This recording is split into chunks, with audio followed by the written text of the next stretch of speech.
Bom, boa tarde a todos e todas que estejam assistindo. Esta é a participação da Faculdade de Filosofia, Letras e Ciências Humanas na Jornada pela Educação e a Ciência, organizada pela Sociedade Brasileira para o Progresso da Ciência.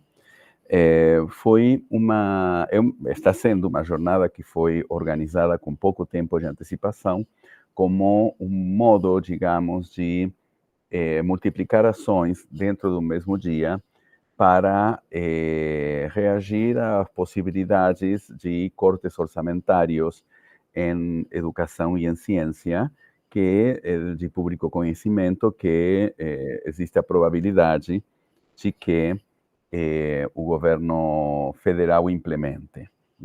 Diante desse risco, desse perigo, a Sociedade Brasileira pelo Progresso da Ciência teve a ideia de organizar uma jornada que começou hoje com um ato às 10 da manhã, um ato também virtual, são todas atividades virtuais, e pedir a diferentes entidades que façam atividades que fiquem gravadas, né, durante o dia, né? Então, nós por isso estamos gravando, esta conversa vai ficar na página da SBPC e também na página da Faculdade de Filosofia, Letras e Ciências Humanas. Começo me apresentando. Meu nome é Adriano Paulo Fanjul. Eu, neste momento, sou o diretor da faculdade. Recebi com muita vontade de que participemos o convite do professor Renato Giannini Ribeiro, hoje presidente da CBPC e professor aposentado desta casa.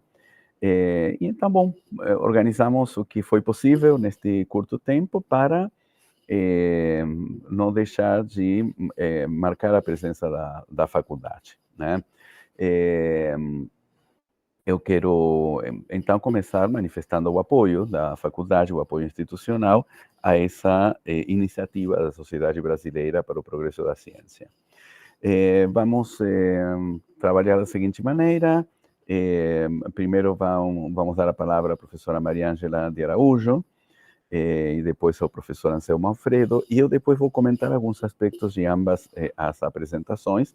E, bom, temos provavelmente outro participante, que é um representante da nossa pós-graduação, um pós-graduando, Gabriel Borges, que por enquanto não chegou, mas se ele chegar, ele vai se incorporar também, sim?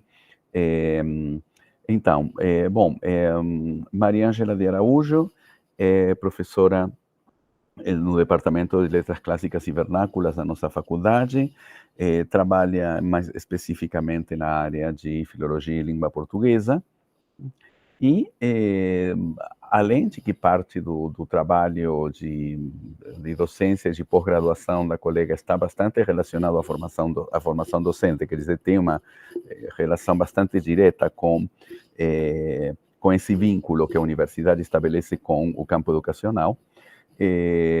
Também tem participado de grupos de trabalho da nossa associação docente que estudam já faz muito tempo, né, todas as problemáticas relacionadas ao financiamento da ciência, ao financiamento da educação e as relações entre esses financiamentos e projetos políticos, né?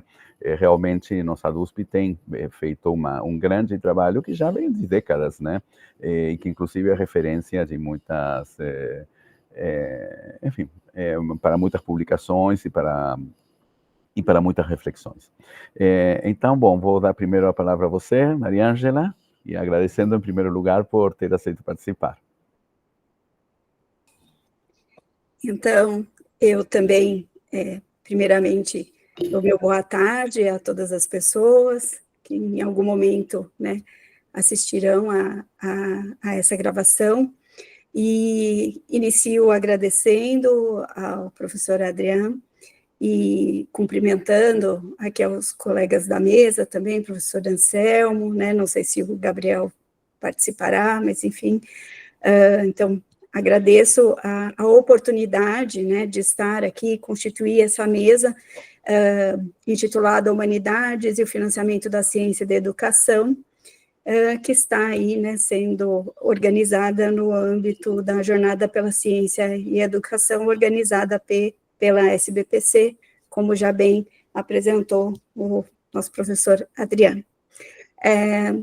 Bem, minha fala no dia de hoje, ela será direcionada no sentido de tentar compartilhar um pouco das minhas experiências, tanto na participação do GT, da ADUSP, né, da nossa Associação de Docentes da USP, dentro do GT de Educação, e também como coordenadora, no momento, do mestrado profissional em letras aqui na USP. Então, esse mestrado profissional, o Prof. Letras, ele é um mestrado em rede nacional, e é constituído por várias unidades, né, dentro do país, e cada uma dessas unidades tem uma coordenação, e neste momento eu coordeno esse mestrado aqui na USP.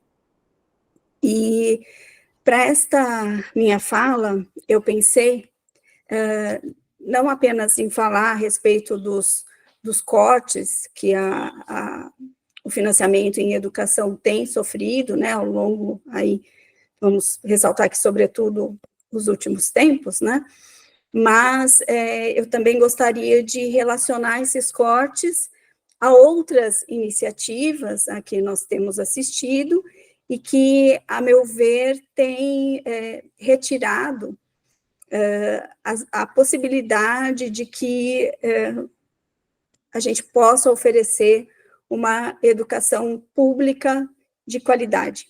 E aí a gente estende isso para a educação básica e também para a educação superior, né? Eu acho que há impacto aí nas duas esferas.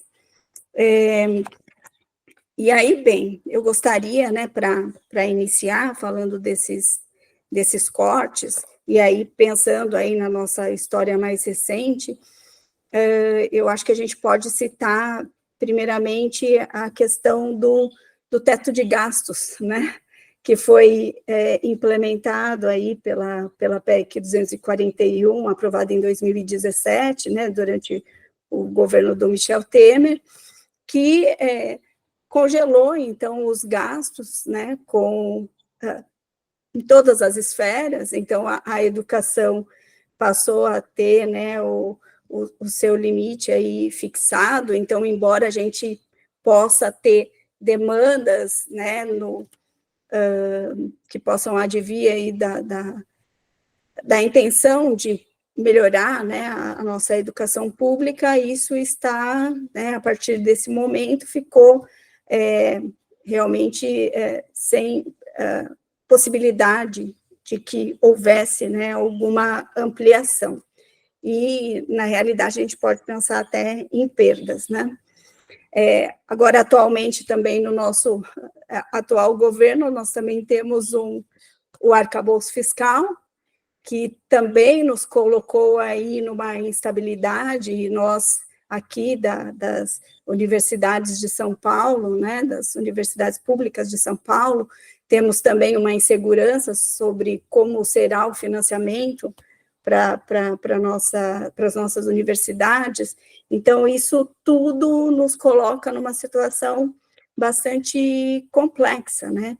E aí, então, em termos nacionais, se a gente pensar em todo esse histórico, a gente percebe que todas essas iniciativas acabam por deteriorar a qualidade daquilo que nós podemos oferecer. Então, eu trago como exemplo o que aconteceu conosco no Prof. Letras, quando do início do programa de mestrado profissional, em 2013, nós tínhamos bolsas para todos os professores que passassem no processo seletivo e iniciassem, então, o seu mestrado profissional. Atualmente, nós temos 30 bolsas para 30% dos ingressantes. Então, assim, se nota que há, assim, um decréscimo bastante grande no impulsionamento desse tipo de programa, né? Isso eu estou usando aqui apenas para exemplificar como há um impacto, né, dessa falta, dessa redução no financiamento. E aí, atualmente, né, e eu acho que também a realização dessa mesa tem uma relação com isso. Em São Paulo, a gente tem aí, né, a proposta de uma PEC que possibilita que o nosso Estado reduza, né, de 30% para 25% os gastos, né, os investimentos em educação, né, investimentos, nós não gostamos de falar em gastos, porque a educação é um investimento, então, se nós queremos que o nosso país avance, é um investimento. Então, tudo isso tem acontecido no momento em que nós temos, né, uma demanda maior, então, pelos serviços públicos. Então, tanto na universidade, nós observamos aí nos últimos anos, né, uma demanda maior, então, crescimento do número de alunos em relação à própria educação básica, né, a dados. Recentemente, a própria Folha de São Paulo divulgou no dia 7 de setembro de 2024 que houve, que continua havendo, então, desde a pandemia, isso aconteceu, uma demanda maior pelo ensino público. Então, em meio a toda essa questão, essa demanda que, né, um aumento na demanda, a gente vê essa tentativa de redução dos investimentos, né? Então, como é que se pode atender, né, adequadamente essa demanda sem os financiamentos necessários? Mas, assim, eu gostaria de ressaltar também que essas políticas de redução do financiamento da educação, elas não ocorrem de maneira isolada. Então, ao mesmo tempo que nós assistimos a esses cortes, nós observamos também outras iniciativas, né? E aí eu digo tanto em São Paulo como nacionalmente, que de alguma maneira, por um lado, retiram aquilo que há de financiamento, então há como que um desvio dos recursos, né, para outras entidades, né, como eu vou tentar mostrar aqui. E, por outro lado, nós vemos também eu diria, uma perda do protagonismo dos atores da educação, então, dos professores e dos pesquisadores em educação. Então, eu vejo que esses cortes não vêm sozinhos, eles vêm atrelados a outras iniciativas que, me parece, cada vez mais nos impossibilitam de seguir com uma educação pública de qualidade. Então, para aqui apenas elencar, né, algumas dessas iniciativas, eu ressalto, por exemplo, a entrada de institutos e de fundações aí, né, que são constituídos pela iniciativa privada, né, ou por órgãos civis, e que, de alguma maneira, estão influenciando as políticas públicas em educação. Então, nós vemos aí fundações que têm agido dentro das secretarias e das próprias escolas, e a gente vê também essas instituições entrando na universidade pública, né, por diferentes meios. Então, isso não ocorre por meio de concursos públicos e nem nada disso, como aconteceu conosco em relação à nossa entrada como docentes e pesquisadores da USP, né? Essas fundações, elas vão entrando por outros meios e começam, então, já são elas que têm a voz dentro da mídia tradicional. E, atualmente, elas também têm essa voz dentro das nossas universidades. Então, nós vemos aí, né, mesas, eventos que são organizados e que trazem, né, e que são essas instituições e, de alguma forma, dão o tom das discussões, às vezes desconsiderando aqueles docentes, aqueles pesquisadores que passaram as suas vidas pesquisando a escola pública e tendo atividades relacionadas à formação de professores e mesmo ao estudo, né, do que é o ensino público no Brasil. Uma outra iniciativa, né, que tem ocorrido, e a gente pode citar também aqui o caso de São Paulo, com o programa Escola Cívico-Militar, que foi sancionado, né, em maio deste ano, hoje está em discussão, então houve aí ações, né, que foram direcionadas ao Tribunal de Justiça de São Paulo, e hoje isso está em discussão no STF, mas nós vemos, assim, a questão da militarização das escolas públicas.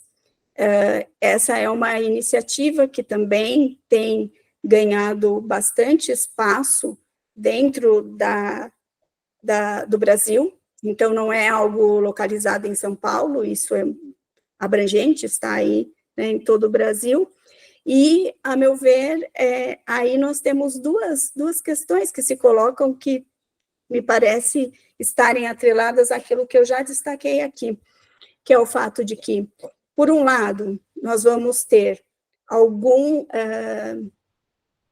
recurso destinado para a educação, que vai para outros agentes, que não os agentes da educação, então, a gente vê que, né, haverá, então, a contratação de monitores, militares aposentados para poder atuar nas escolas, e aí a gente tem outros meios, sabemos que aqui, isso que eu disse no caso de São Paulo, mas no Brasil isso acontece por meio de associações, etc. Então, de alguma maneira, aquilo que é financiamento, que já está sofrendo um corte, também há recursos que vão para outros, então, não vão para a contratação de professores, por exemplo, então, como coordenadora do Prof. Letras, e observando a realidade de muitos estados no Brasil, nós tivemos de mudar, por exemplo, a nossa política pública para o oferecimento do mestrado, porque anteriormente esse mestrado era direcionado para professores efetivos das escolas públicas. Atualmente, nós tivemos de mudar o edital, permitindo também que os contratados façam parte, porque em alguns estados há tanto tempo não há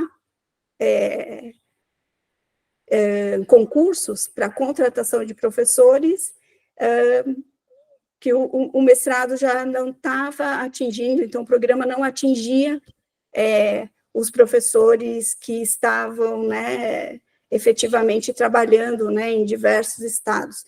Então, o que a gente percebe aí, eu estou destacando isso, né, pelo fato de que a gente tem uma mudança aí na destinação, e a gente vê menos investimento naqueles que seriam os atores mesmo da educação, né, para outros objetivos, né?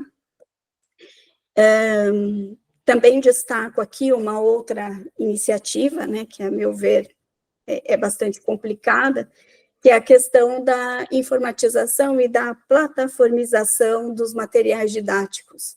Então, essa é uma experiência que também nós temos vivido aqui em São Paulo, e aí nós temos aí um recurso importante destinado à educação, que acaba também indo para, né, alguns grupos privados, né, em grandes, que são responsáveis por oferecerem esses materiais didáticos. Então, e às vezes a gente sabe que nem sempre esses materiais têm a qualidade que nós desejamos.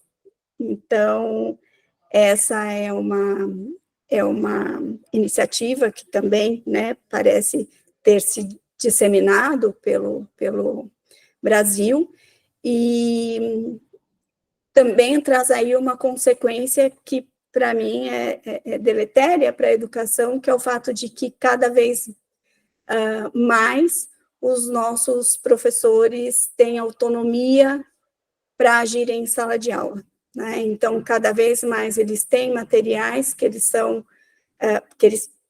são orientados a utilizar, e isso tira um pouco da liberdade de cátedra, dos projetos que eles poderiam desenvolver com seus alunos em sala de aula, né?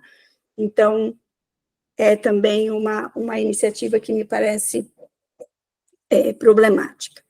E aí, também queria ressaltar que, por último, já estou, né, concluindo a minha fala, mas a questão da privatização da gestão escolar, né, que é uma outra questão que também, de alguma maneira, vai fazer com que os nossos recursos possam ser, né, também destinados de outra maneira a instituições privadas, né? Então, é algo que nos causa preocupação, porque também há todo um receio, né, de que haja um investimento maior nessas escolas e que, de alguma maneira, elas pareçam também, né,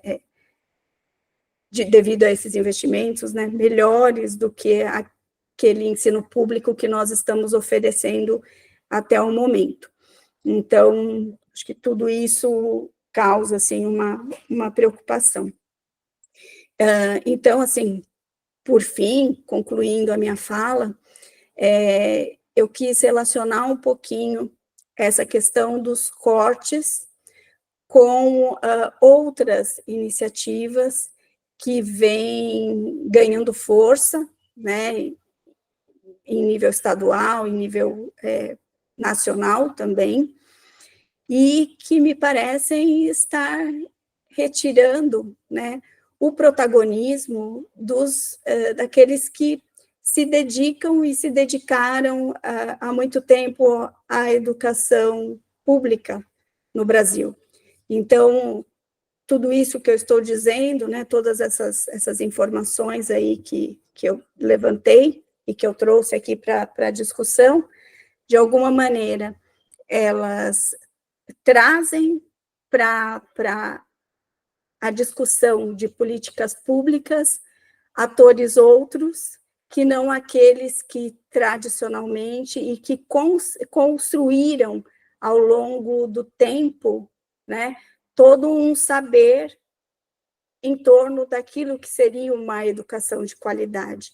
Então, nossos pesquisadores em educação e nas licenciaturas, eles têm perdido a sua voz e vem perdendo ao longo desse tempo, e a sua atuação para o oferecimento de uma educação realmente de qualidade e que possa aí formar cidadãos pensantes e que possam, né, refletir sobre sua realidade e, de alguma forma, atuar para que ela possa ser mudada.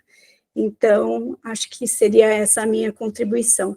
Muito obrigada pela oportunidade. Bom, muito obrigado, Maria Ângela. Anotei algumas perguntas para fazer depois a você. E, bom, enquanto você estava falando, chegou Gabriel Borges, que também vai participar, então a ordem agora vai intervir o professor Anselmo, depois Gabriel. Gabriel, você está bem? Está nos ouvindo? Estou bem, sim, professores. Perdão, atraso, estava na minha entrevista para o ingresso no sim, mestrado. Ok, perfeito, tá. Bom, ok. Bom, o professor Anselmo Alfredo atualmente é o chefe do departamento de Geografia da faculdade. Bom, vou dar agora a palavra a ele. Anselmo, te ouvimos, sim? E obrigado por participar. Também obrigado pelo convite, né, de participar aqui dessa live. E fico satisfeito por saber que ela terá, assim, essa repercussão, né, na SDPC, né? E eu preparei na verdade, eu vou fazer uma leitura de um texto que eu preparei, que eu acho que acaba que estou pensando que foi bem acertado, porque esse quadro mais contemporâneo a professora Mariângela trouxe, né? Então eu me abstive um pouco de trazer esse quadro, e a minha ideia é um pouco tentar situar, né? Tem a ver com a minha formação em geografia econômica, né? Tentar situar um pouco o processo social mais geral do capitalismo, especialmente no que eu costumo chamar de a passagem do século XX para o século XXI, que está dentro da década de 70 para os dias atuais, né? E nessa passagem tentar compreender este processo de cerceamento, né, das conquistas sociais, dentre elas as conquistas inerentes à própria educação, à pesquisa, ao ensino, né, que a professora Mariângela muito bem situou para nós, né? Então, eu peço licença e vou fazer essa leitura, que eu acho que vai ser melhor do que exatamente eu expor assim, tão bem como a professora Mariângela o fez, né? Então, eu começo dizendo assim, né? Há um processo mundial que envolve a reprodução do capitalismo a partir dos anos 70 e que se manifesta como crise do petróleo. Na perspectiva da crítica do valor, os anos 70 constituem um momento de revolucionamento das forças produtivas que levaram à transformação da qualidade na forma da reprodução do capitalismo. Autores como Mandel, Chesney, Kuss, Michael Roberts, né, dentre outros, e guardadas as diferenças, compreendem a partir de Marx esta passagem como a terceira revolução industrial fundada na microeletrônica. Isso implica dizer que a respeito da transformação nas relações de produção e que envolvem a passagem do capital produtivo, isto é, aquele produtor de valor, para o capital financeiro, o da circulação de capitais meramente monetários. A nova composição orgânica mundial do valor elevou as forças produtivas a certo grau de desenvolvimento que as relações de produção atingiram um patamar onde a expansão do capitalismo não mais se constitui como a busca da produção de mais-valia. Marx já chamava esta realidade 150 anos antes de sua efetividade histórica de o capital da grande indústria, aquele em que a produção de valor ou de mais-valia não seria mais a base da reprodução social moderna. Nesse sentido, toda a expansão do capital teria como objetivo a dispensa do trabalho do processo produtivo. Isso não como um equívoco do capitalismo, mas sim encarando o trabalho como um processo histórico, sendo esta dispensa uma forma de sua identidade. Do ponto de vista econômico, isso implicou em dois percursos: a ascensão da forma monetária e, portanto, financeira do capitalismo, em que os juros se tornam mais importantes do que a taxa de lucro. E uma segunda, a unidade entre os desdobramentos críticos da reprodução com a crise das suas instituições. Do ponto de vista social, as rupturas foram mundiais e se expressaram na perda de conquistas sociais que se deram em torno de lutas e reivindicações da sociedade como um todo. Na Europa e nos países do centro do capitalismo, vivemos nos dois lados do Atlântico a derrocada do estado de bem-estar social, existente até os anos 80, mas que o neoliberalismo de Reagan e Thatcher personificaram a impossibilidade de o capital arcar com os custos da própria exploração do trabalho, dada justamente pela crise da valorização mundial do valor. Neste sentido, a produção do valor, fundada na exploração do trabalho, não comportaria mais os custos ao capital da própria exploração do trabalho. No que se refere à contradição institucional, a partir desse momento de crise e derrocada do capitalismo, incorremos na contradição em que a precária manutenção da reprodução da forma social capitalista exigirá que o Estado de Direito outorgará a si o dever de retirar direitos. Neste espectro do real, o movimento crítico, que é uma crise do próprio Estado, terá de demonstrar os limites da democracia como forma política de adequação às condições sociais capitalistas. A forma autoritária de governância que fará parte de toda a sociedade, seja no centro, seja na periferia do sistema, será condição da reprodução capitalista como forma de redução dos custos do trabalho acima mencionados. Vários fenômenos contemporâneos são possíveis de serem vistos a partir daí. Se até os anos 70 as migrações eram forma de aumento da exploração do trabalho, através dos sem-papel, por exemplo, hoje temos a retomada do xenofobismo e o fechamento das fronteiras. A exploração do trabalho aumenta a quem está empregado, ao mesmo tempo que o capital dispensa o emprego de trabalhadores. A guerra em torno do petróleo e de outras commodities no Oriente Médio e no leste europeu, entre Ucrânia e Rússia, são ações bélicas em torno do controle de preços no mercado de ações, mais do que a procura de cantões de mão de obra. Nesse sentido, não temos exatamente uma luta pelos maiores lucros, mas pelo controle e acesso cada vez maior das dívidas, seja do Estado, da empresa, seja dos indivíduos, também socializados negativamente por elas. Contraditoriamente, enquanto ao Estado a dívida pública implica no aumento dos investimentos de capitais financeiros mundiais, a inflação estruturalmente ligada a essa lógica negativa do valor acrescenta os custos dessa mesma dívida e o pagamento dos juros torna impraticável a atuação social do Estado. Daí a crise perante a saúde, a educação e dos benefícios trabalhistas conquistados a duras penas pela classe trabalhadora. Com isto, aquilo que se apresentava na sociedade que valorizava o valor, como que estaria fora dos quadros institucionais da sociedade civil, participam institucionalmente dela, isto é, o fora da lei, as milícias, os grupos xenofóbicos, os neonazistas, etc., passam a ser estruturantes da manutenção deste estado de crise. Isso pode ser compreendido como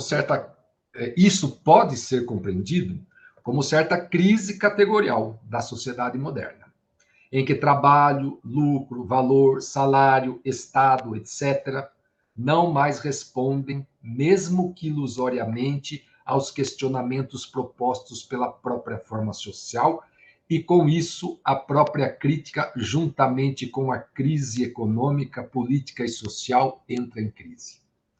Filosoficamente, isto é, do ponto de vista da capacidade da sociedade pensar a sua consciência sobre si própria, chegamos a certo reducionismo comprometedor de sua capacidade autoavaliativa. A isto ligam-se as inúmeras formas de romantismo inerentes, obviamente, ao próprio mundo moderno.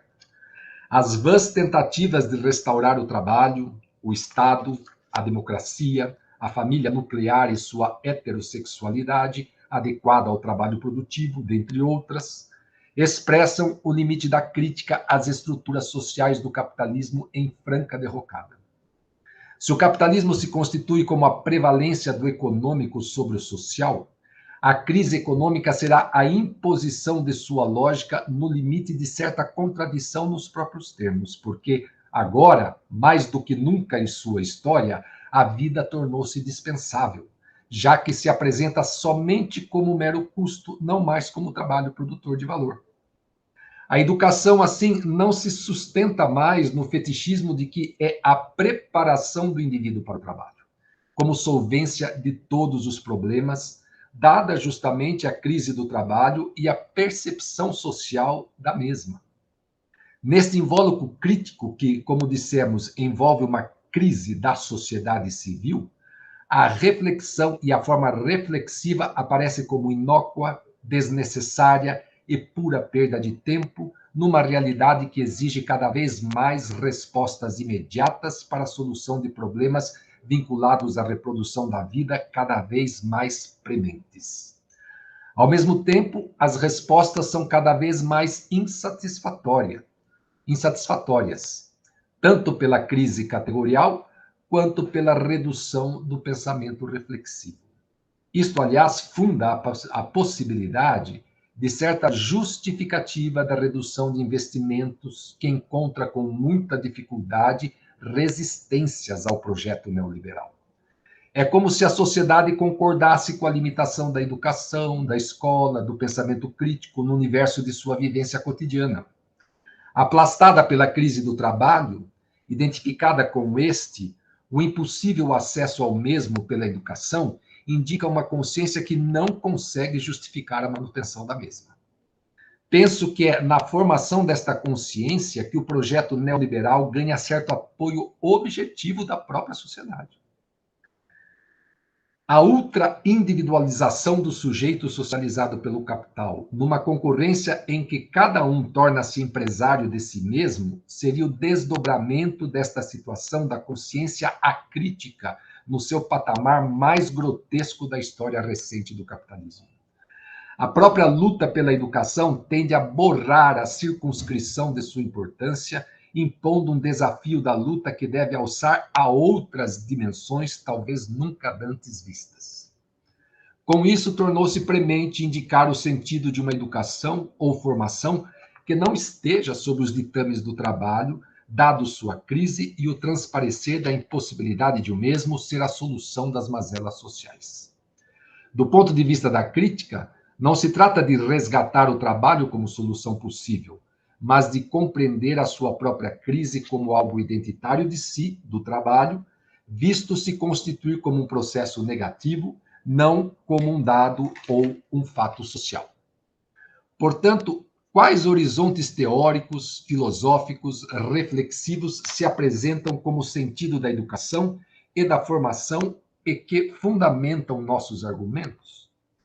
Numa realidade em que a crise econômica expressa a sua contradição nos próprios termos, isto é, em que a salvaguarda do econômico implica na dispensabilidade da vida de todos, em nome do acerto das contas públicas, cabe a defesa de que as pessoas importam.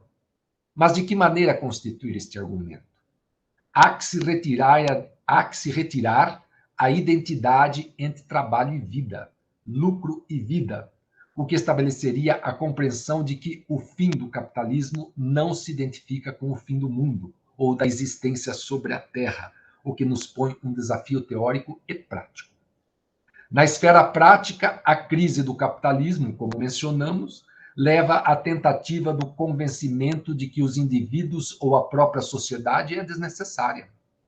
A fenomenalização deste processo se dá pela regra inquestionável da cada vez maior racionalização dos assim chamados recursos humanos. Menos pessoas, menos gastos, maior poupança e melhor economia. A pernóstica tentativa de se priorizar as exatas em detrimento das humanidades é somente um istmo prático desta lógica contraditória em seus próprios termos, em que o econômico busca ser a totalidade totalitária do mundo contemporâneo.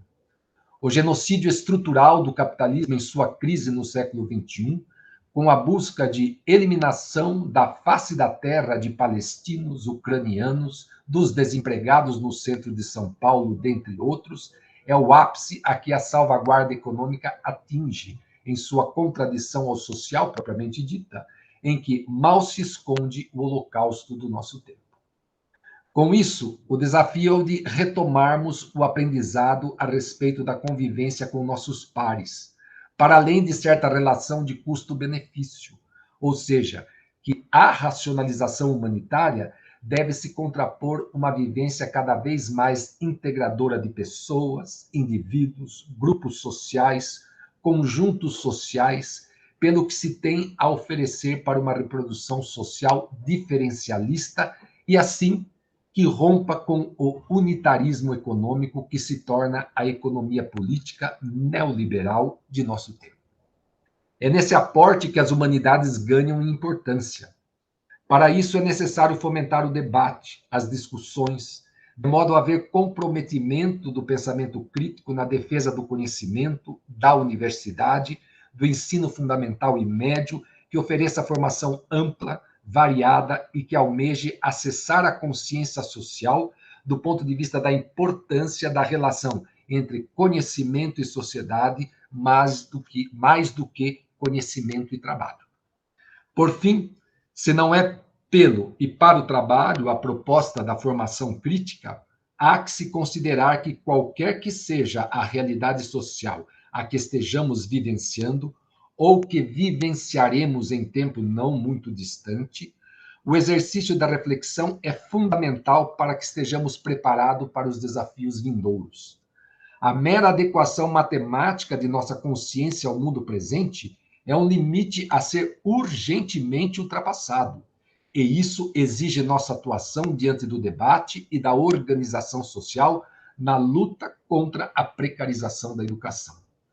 Falo de certa educação que não seja para o trabalho, mas para uma sociedade que está por vir, e nisso a formação e educação é condição para uma atuação mais pertinente aos desdobramentos de uma sociedade que está no horizonte, mas cuja visão ainda não superou o seu ponto cego no presente.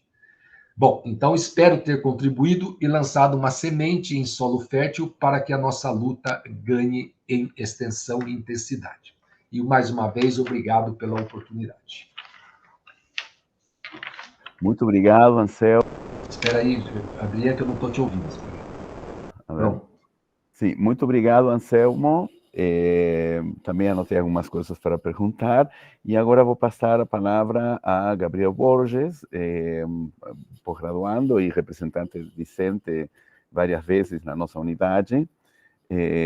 Então, bom, Gabriel, damos a palavra a você, tá? E obrigado por ter aceito participar. Boa tarde, professor, professores. É uma honra estar aqui, agradecer o convite do professor Adrian, da SBPC.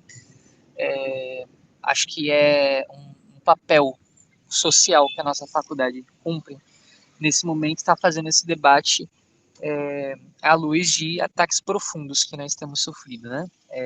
Nesse exato momento, como eu pude escutar a professora Mariângela comentar por esse tema, nós estamos com um projeto em tramitação, uma PEC, né, aqui no nosso estado, que retira 10 bilhões de reais da educação, que afeta principalmente as escolas estaduais, o salário dos professores, o financiamento da pesquisa, mas nós sabemos que também está na pauta, na agenda deste governo, a mudança do financiamento da universidade e uma grande incógnita de como vai ser, né?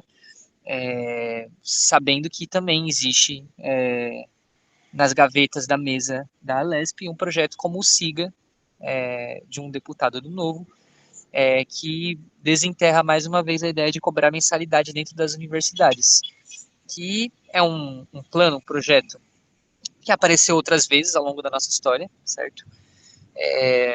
Porém, sempre nunca atingindo um grau de relevância de primeira ordem, mas nós sabemos que nós podemos esperar algo do pior desse momento que nós estamos passando. Fico bastante contemplado pela fala dos colegas professores, a professora Mariângela, acho que tocou nos pontos fundamentais, o professor Anselmo, acho que muito nos brindaria se pudesse compartilhar conosco o texto que leu aqui para nós. Acho que é uma análise importante. Eu falo aqui um pouco no lugar também de um estudante, que inclusive está na transição da graduação para a pós-graduação, mas que faço parte hoje do movimento estudantil, do DCE Livre da USP, das representações discentes, do meu centro acadêmico de História, e que vivemos um desafio, né? Acredito que o movimento estudantil ele é uma parte fundamental da construção da democracia na nossa universidade, de pautar os debates que são importantes para esse setor, que é o setor mais volumoso da nossa universidade, que são os estudantes, e que, perdão, e que, portanto, tem também desafios muito grandes, né? O fato é que já nos últimos anos, pelo menos desde a pandemia, mas isso tem se acentuado com as reformas que nós temos passado no ensino médio, o perfil do jovem que adentra a Universidade de São Paulo tem mudado.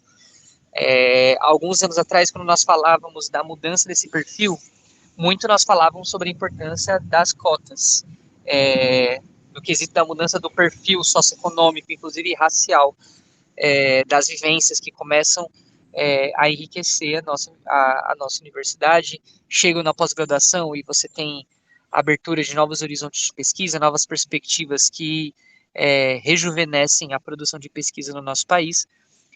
Mas desde a pandemia nós também temos lidado com uma juventude que entra na universidade muitas vezes sem perspectiva, apesar de estar dentro da maior universidade da América Latina.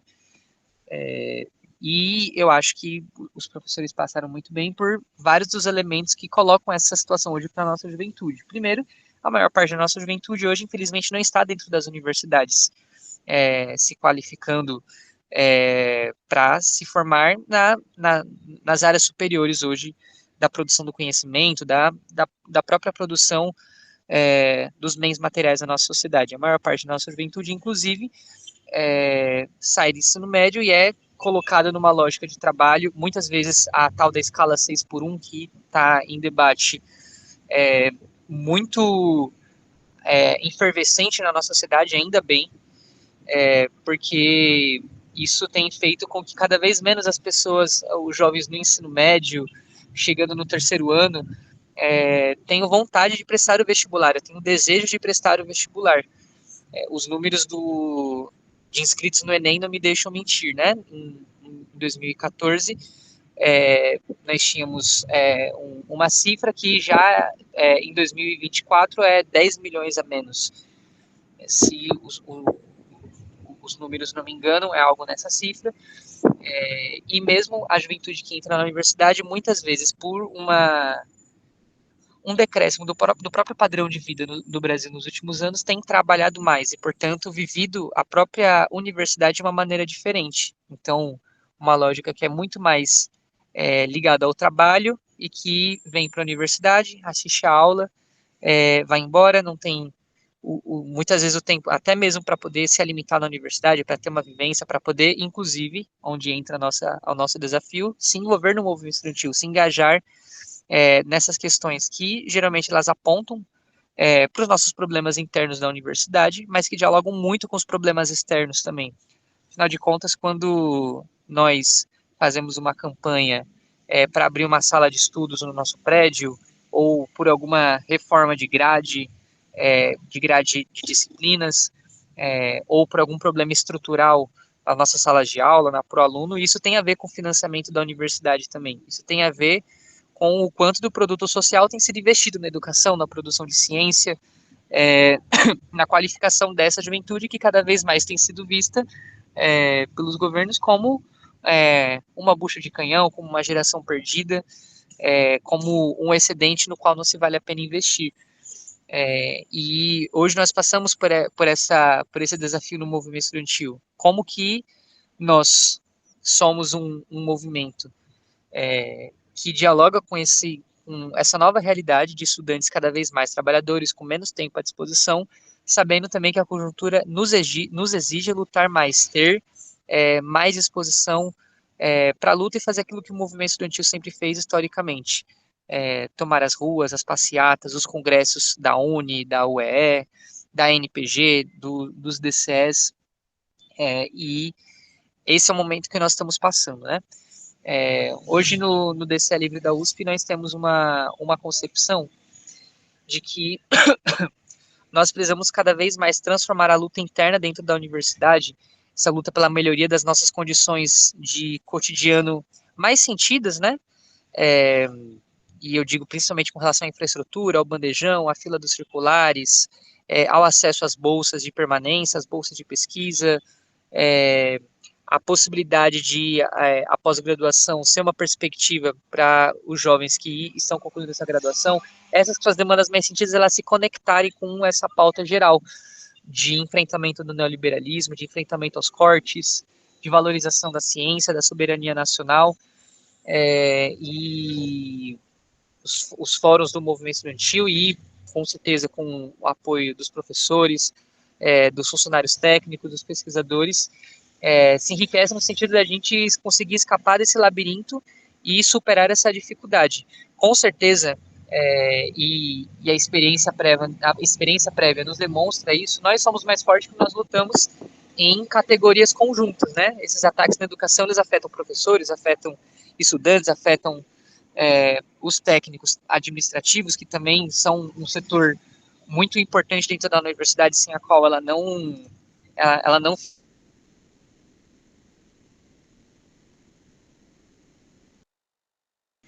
e eu acho que esse debate de hoje ele também serve para a gente alinhar as nossas expectativas, as nossas ideias que nós estamos pensando, os nossos projetos, no sentido de construir essa aliança, construir essa unidade. Esses cortes, essas injustiças, essas crueldades pelas quais nós estamos vivendo, elas não vão ser derrotadas do nosso ponto de vista apenas do ponto de vista da negociação parlamentar, do ponto de vista do frio debate do próprio parlamentarismo. Precisa de um esforço da sociedade civil, dos setores engajados, e a educação, historicamente, é um dos setores mais engajados na nossa sociedade, pelo avanço da democracia, do progresso social.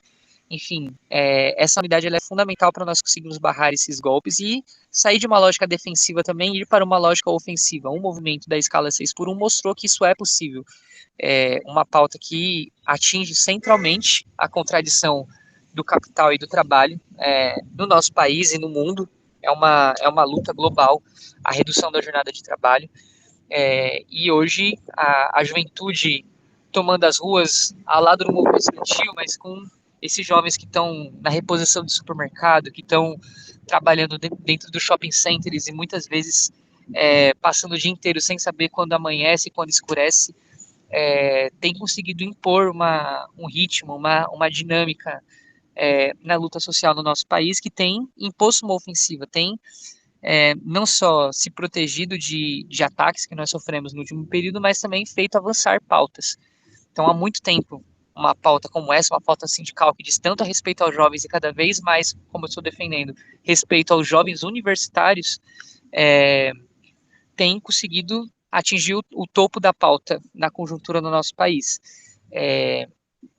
E desde 2017, né, quando tiveram as grandes greves contra a reforma da Previdência, contra a reforma trabalhista, que infelizmente nós fomos derrotados, nós temos colecionado uma série de derrotas, é verdade, no período da pandemia, e nós acreditamos que nós podemos passar por um período de ofensiva, um período de novas vitórias que, inclusive, vão mexer com o subconsciente, com a moral do movimento, com a gente ter mais firme a perspectiva de que a luta ela é capaz de fazer melhorar as nossas condições, de melhorar a nossa vida, de impor derrotas também àqueles que nós costumamos chamar como poderosos.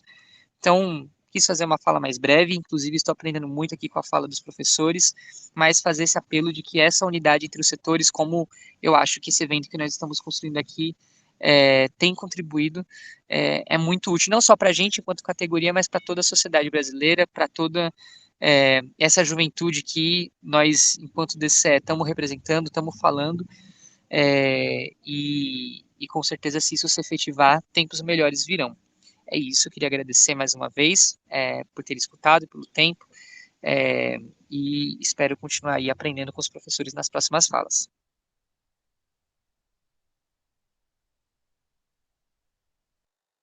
Ok, bom, muito obrigado, Gabriel. Bom, então eu vou direcionar algumas perguntas, comentar um pouco as falas e direcionar algumas perguntas, e eu vou encaminhar minhas inquietações precisamente pelo lado que a Maria Ângela começou definindo como outros aspectos que fazem parte de um projeto, e dentro, mais um projeto político, e dentro do qual aqui temos que localizar estes cortes, né? Um projeto que na fala do Anselmo aparece como um estado de coisas e como um modo, digamos, de funcionamento contemporâneo do capitalismo nesta etapa, né?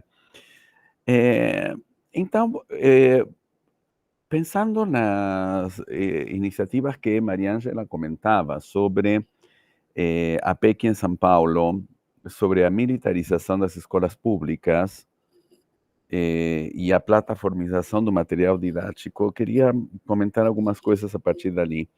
Em primeiro lugar, eu vejo que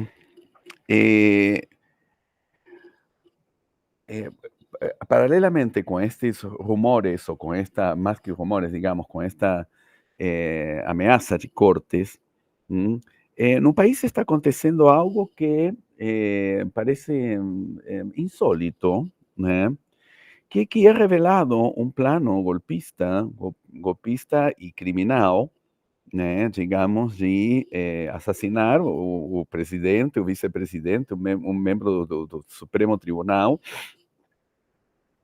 E, digamos, a sociedade parece receber isso como uma mera notícia, algo que não parece significar nenhum tipo de ameaça contemporânea, e que, embora possamos falar, digamos, do descrédito do funcionamento da democracia, aqui se trata, digamos, de saber da existência de um projeto de assassinato, né? Digamos, que configura, por um lado, se relaciona com essa participação dos fora da lei como estruturantes do estado de crise, né? Como ao que se referia Anselmo, e a vezes eu vejo que dos diferentes governadores do país, é precisamente o governador de São Paulo o único que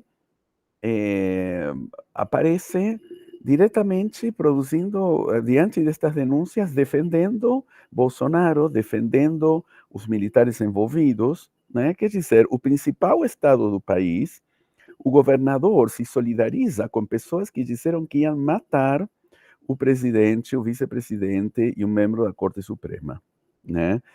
E embora o projeto de militarização de escolas não seja somente de São Paulo, São Paulo é um lugar onde ele se desenvolve de um modo bastante intenso, né? Então, quando vemos isso tudo, e vemos também que o governo federal, que o governo onde estão as pessoas atacadas por esse plano golpista, decide aplicar as mesmas medidas econômicas em relação à educação e à ciência que promovia o governo Bolsonaro, e que, sem dúvida, promovem atualmente esses continuadores nos governos dos estados, realmente um modo de se perguntar, digamos, que nos perguntemos de que quão profundo parece ser essa subordinação do Estado, né, a esse Estado, a essa forma terminal e destrutiva, quase apocalíptica do capital ao que se referia Anselmo, né? Realmente eu acho que é algo absolutamente insólito, né? Queria perguntar, Maria Ângela, em especial, sobre a plataformização do material didático, se digamos, isso acontece com independência da seleção de livros didáticos pelo PNLD, digamos, isso significa que o Estado, por exemplo, o Estado de São Paulo não participaria do PNLD, isso substituiria o material selecionado pelo PNLD por esse tipo de plataformas, é isso? Então, Adriano, isso pelo que tenho acompanhado com os próprios professores que participam, né, do programa de mestrado profissional em letras, eu vejo que os livros que vêm pelo PNLD estão nas escolas, são usados, mas há esse outro material que entra e com o qual os professores têm de lidar.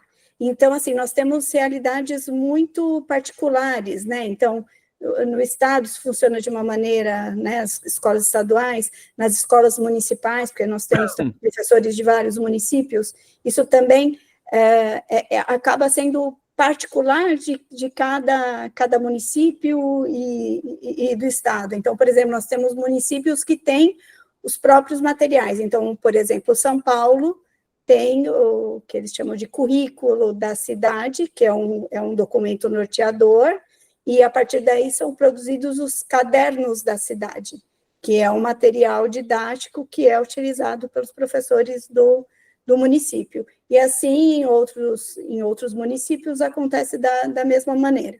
Então, os livros do PNLD chegam, mas há também esse material que é disponibilizado ou pelo Estado ou pelos municípios. E os professores lidam, no geral, com esses materiais. Atualmente, há uma aluna que nos trouxe, inclusive, uma plataforma, não sei se posso dizer assim, constituída, né, por meio da inteligência artificial, que corrige redações dos alunos. E aí ela justamente estava mostrando alguns problemas nessa correção, né, o que a IA trazia como resposta para a correção das redações dos alunos. Então, assim, esses materiais têm entrado, né, os professores têm de utilizar, e isso vem, e a parte disso vem também esses livros que eles podem usar como recursos. Mas o que eu tenho sentido é que antes, nas escolas públicas, os professores costumavam ter mais liberdade de cátedra, né? Hoje, me parece que esses materiais têm sido mais impostos mesmo, e eles relatam que têm de utilizar, né? Cada vez mais esses materiais que vêm preparados ou por alguns profissionais da própria secretaria, às vezes alguns professores, alguns outros materiais são comprados desses grandes grupos, como eu havia dito. Então, é isso. Na realidade, eles estão assim à mercê e cada vez mais com menos possibilidades também de investirem na sua formação profissional, porque essa também é uma experiência que eu tenho tido com o programa de mestrado, que é o fato de que é muito difícil para os professores conseguirem participar de mestrados, ou mesmo do doutorado acadêmico, né, no caso, que por enquanto a gente não tem o doutorado profissional, mas, enfim, o que eu quero dizer é que não há incentivo, e eu diria que, ao contrário, são colocados impedimentos. Então, muitas vezes, eles não conseguem um remanejamento da sua distribuição de aulas para participar das aulas do mestrado, por exemplo. Então, alguns deles já tiveram casos de serem ameaçados com processos administrativos devido às faltas. Então, isso não há nenhum incentivo. Ao contrário, até demora para que eles consigam alguma promoção com o término do mestrado. Em teoria, é mais fácil fazer pequenos cursos que são oferecidos aí, mais uma vez, né, por essas entidades privadas. É mais fácil você conseguir pontos para que haja um avanço na carreira fazendo esses cursos do que participando de um mestrado. enfim. Então, eu acho que assim, há toda uma conjuntura mesmo, né? Foi isso mais ou menos que eu... Então, eles nem a possibilidade de buscarem um aprofundamento para tentarem fugir desses recursos que são cada vez mais impostos, nem isso eles podem, digamos assim, né? Há impedimentos para que isso aconteça. Uhum. Interessante, porque não é apenas uma intervenção sobre os direitos, mas também sobre o processo de trabalho, e eu acho que isso se relaciona muito com o que Anselmo dizia, digamos, está sendo, em certo modo, está sendo destituído o docente de algo do que restava do seu papel de produtor intelectual, né? Borja, já vou te dar a palavra. Agora que eu queria fazer uma pergunta ao Anselmo, sim, eu também vou fazer uma a você, mas aí também passo a palavra para o que você quiser observar, sim? Bom, Anselmo, precisamente hoje estávamos em um evento mais cedo, você e eu, por outra coincidência, né, que é sobre biogeografia e mudanças climáticas, que é um tema que, enfim, nos leva quase imediatamente a nos perguntarmos também pelos avanços do negacionismo, mas já não apenas na esfera pública, que isso já sabemos que existe faz um tempo, mas na própria instituição escolar e na própria instituição universitária. Eu fiquei bastante impressionado com saber que tem uma entidade do agronegócio que busca acordos com universidades para desacreditar livros didáticos que explicam coisas tão, digamos, básicas como que o agronegócio produz tóxicos ou que existe trabalho escravo no Brasil, né? Queria te perguntar um pouco como você vê esta situação de diversos negacionismos no campo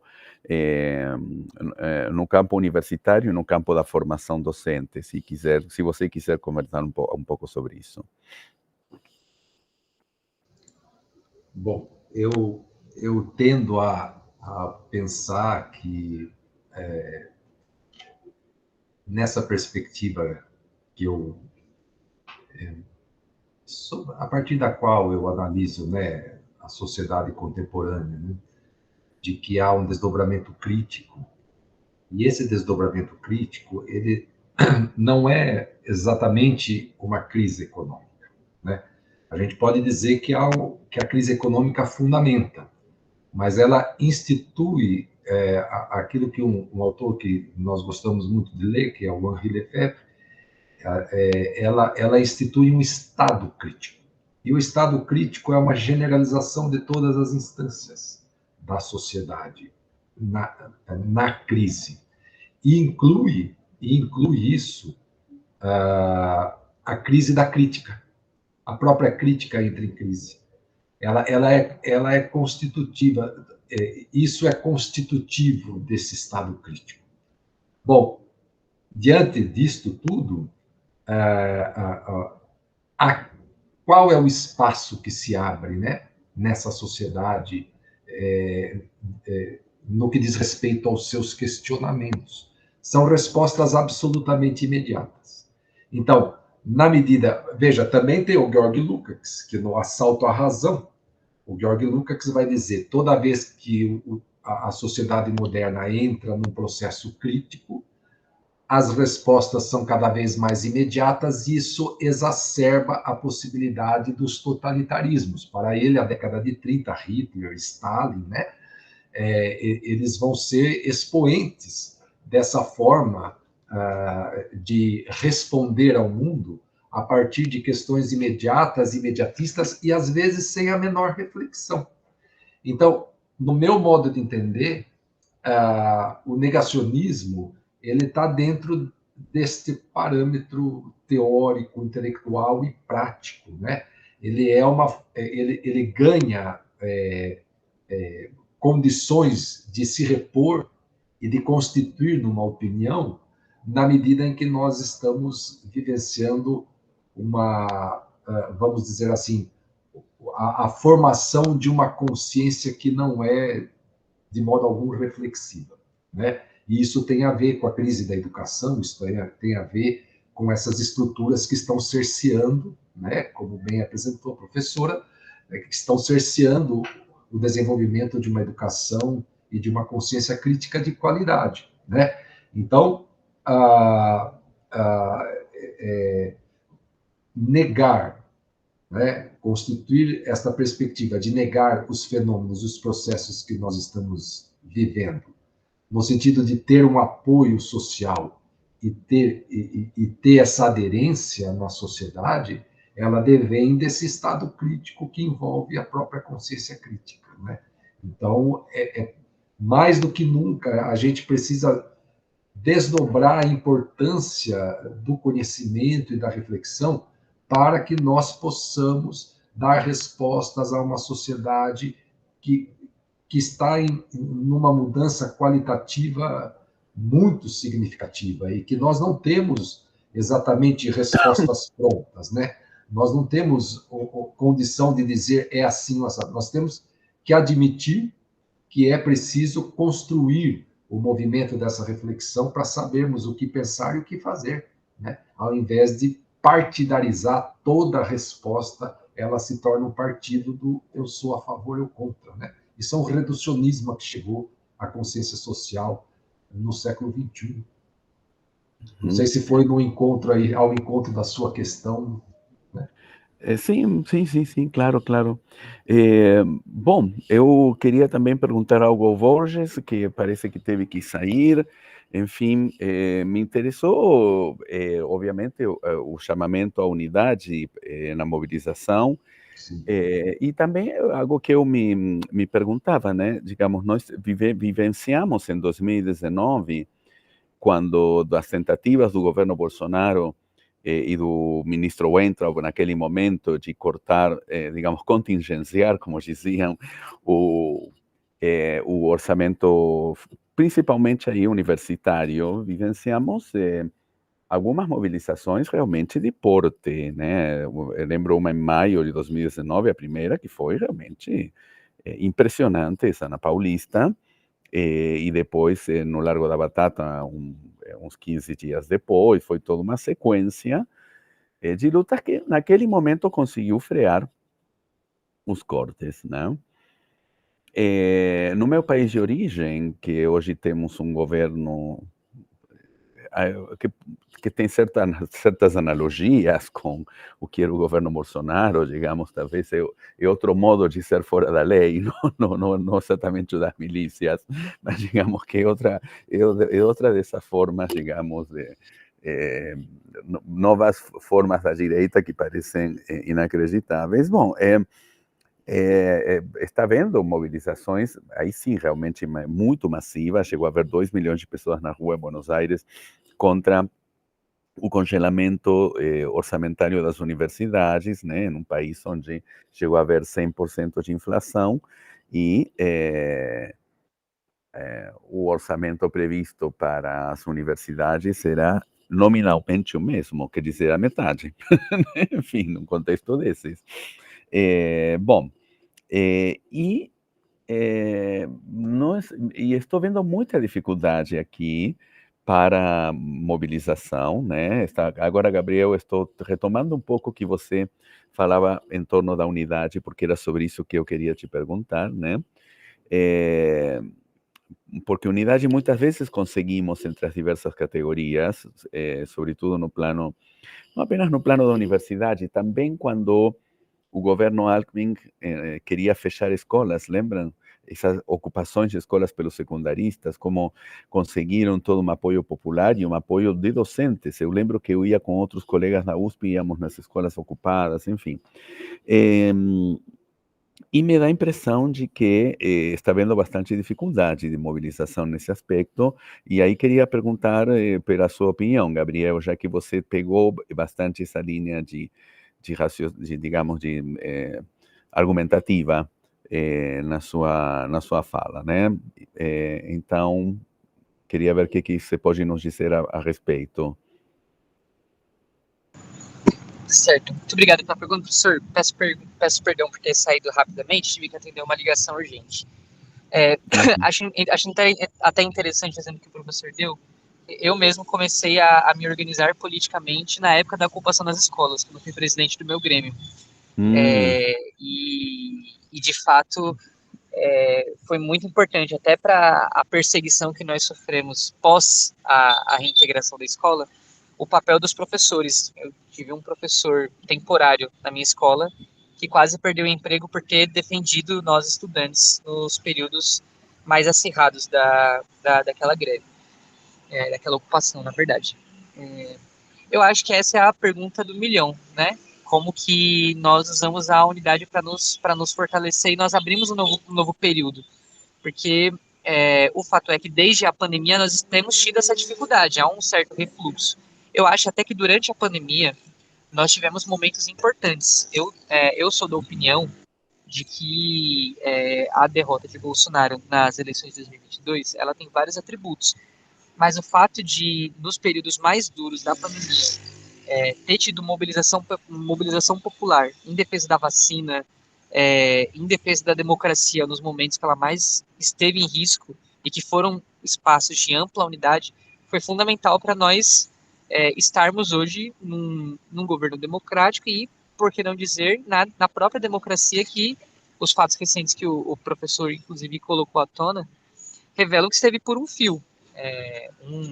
Inclusive, deixa até reflexão, se havia à disposição de assassinar um presidente da República, outras duas autoridades, qual não seria a disposição para com o povo? Esses que são enxergados como muito menos que nada. Então, esse é o fio da navalha na qual nos encontramos.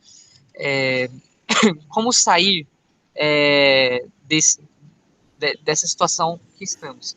Em primeiro lugar, acho que é importante essa reflexão sobre a independência com relação ao governo, que é um governo que nós elegemos e tal, que foi eleito com, inclusive, um programa popular, mas que está com uma faca no pescoço e não tem conseguido aplicar isso. Tem sofrido uma pressão mais à direita do que das ruas, das categorias, dos setores populares.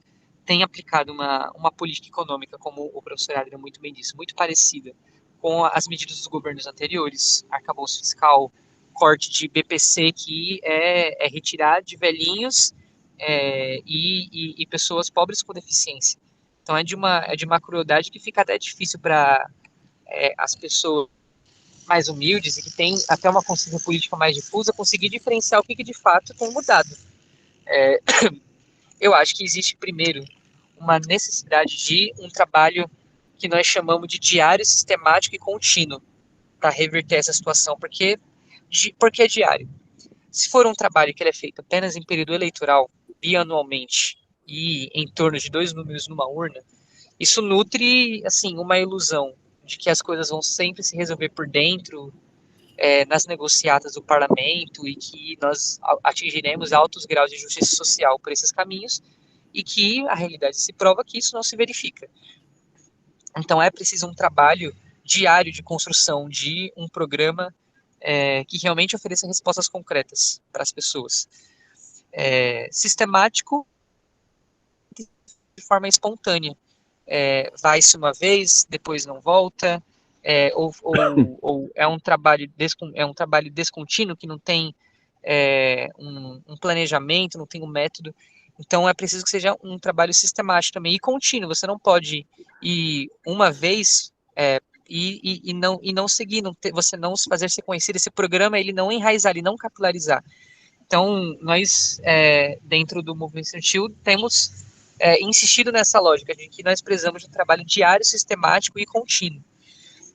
E buscando a unidade entre os setores que lutam, porque existe uma ideia que hoje está presente na luta política no país, de que a solução para enfrentar a extrema-direita, o fascismo, as formas mais encarniçadas de exploração, que é se fazer uma frente ampla com a maior quantidade de partidos possíveis.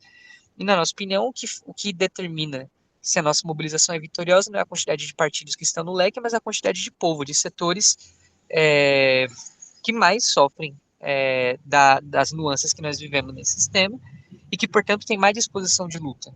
Os professores, os estudantes, os trabalhadores, os jovens desempregados, enfim. É dessa unidade que nós estamos falando que, de fato, pode produzir algo diferente. E não uma unidade entre setores que, aparentemente, tem uma bandeira comum, que é a democracia, mas quando você vai mais profundamente no plano econômico, do ponto de vista dos interesses, inclusive do bolso, você percebe que essa unidade, na verdade, ela é muito frágil. E tem se demonstrado frágil. Se demonstrou frágil no governo Dilma, quando veio do próprio vice-presidente, do presidente da Câmara, a articulação que a derrubou, e como tem se demonstrado frágil nesse governo também, que fez uma aliança como essa, que hoje está, como eu falei anteriormente, com uma faca no pescoço e não consegue sair, não consegue romper. E tem entrado numa lógica que é muito diferente daquela expectativa que se criou quando foi eleito. Então, eu acho que a pergunta do milhão, acho que não é tão fácil quanto uma fala curta de 5 minutos pode fazer sugerir, mas as indicações que nós temos construído é buscar aliança, a unidade com aqueles que estão na luta e que esse trabalho seja um trabalho diário, sistemático e contínuo. Ok. Obrigado, Gabriel. Inclusive, quando você falava, eu pensava que esses setores com os quais o atual governo federal está procurando aliança ou tem construído alianças na Câmara dos Deputados, sequer algum deles utilizou a palavra pública para repudiar o que hoje estamos conhecendo como tentativa de golpe e de assassinato. Até agora, pelo menos os depoimentos que eu vi claramente condenatórios são praticamente do PT e de algum outro aliado muito próximo, como pode ser o PSB ou algo assim, né? Mas não estou escutando que esse centrão ao qual está respondendo todas estas medidas, né? Ou estas ameaças, diga uma única palavra em torno desse episódio que estamos vivendo, né? Bom, gente, eu a partir daqui iria encerrando, se vocês concordarem, né?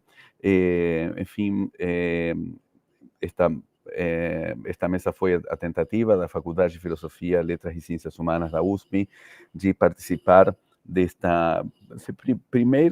pelo menos este primeiro gesto de mobilização que é virtual e que arranca a partir de uma sociedade científica, né? Tomara ele seja continuado por organizações estudantis, pelos sindicatos docentes, por mais entidades científicas e, quem sabe, né, pelo menos por algumas dirigências universitárias, né, que em alguns outros momentos souberam se colocar, né. Então, bom, eu vou agradecer de novo a Mariângela, a Anselmo, a Gabriel, a todos que assistiram, né, e, bom, desejar uma boa continuidade desta luta para todos nós, tá? Querem comentar algo? Mariângela, Anselmo, Gabriel, alguma outra? Só fazer o agradecimento pela oportunidade e com o mesmo desejo que você, Adrian, que, né, novas rodadas aí de discussões venham, né, para que nós possamos aí, de alguma maneira, dar uma resposta e nos colocarmos, né, frente a essa situação tão delicada. Ok. Eu também quero agradecer a oportunidade, também quero reconhecer a importância desta iniciativa, que parece pequena, mas eu também estou otimista em relação à repercussão, não exatamente desta atividade, mas na repercussão do nosso empenho de lutar contra estas restrições, né? E torcer por isso também, e me empenhar naquilo que eu puder para levar essa luta adiante, que ela é importantíssima, ela não é qualquer coisa. Também queria usar a palavra para agradecer o espaço. Acho que nos estimula também a criar espaços desse de debate público também nos fóruns do movimento estudantil e convidar os professores. Acho que também esse esforço desses debates também precisa ser, se não diário, mas sistemático e contínuo, com certeza. Bom, muito obrigado a todos. Então, eu vou encerrar aqui a gravação, sim. Bom, tenhamos todos uma boa tarde, tá? A ver aqui.